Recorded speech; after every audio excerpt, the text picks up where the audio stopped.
मनावेली खिसियाइल बाड़े भोला गौरा जी मनावेली खिसियाइल बाड़े भोला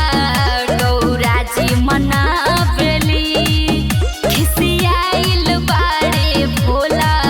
गौरा जी मनावेली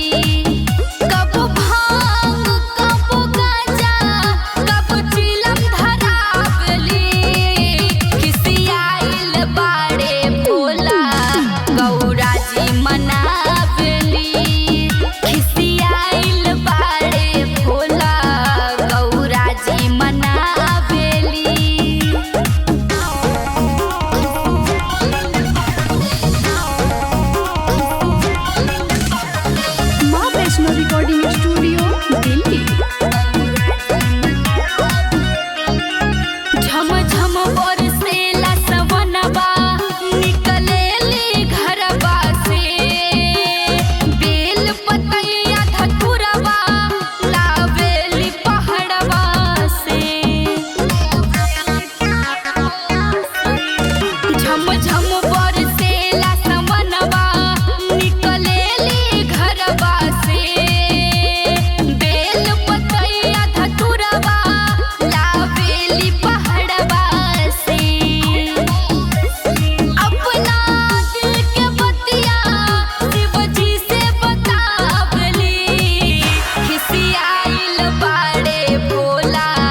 गौरा जी मनावेली खिसियाइल बाड़े भोला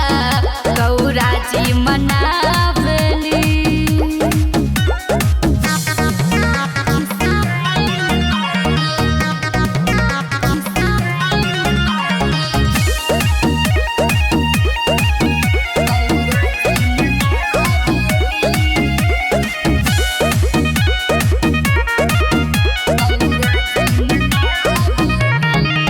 कहीं मान जाई स्वामी दुनो हथवा जोड़ेली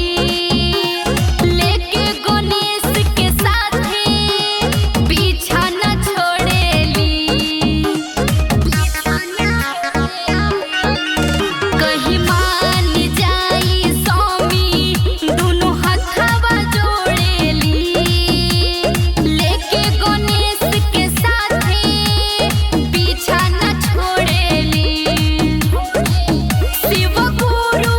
के कहानियां सौम्या सिंह गावली खिसियाइल बाड़े भोला गौरा जी मनावेली।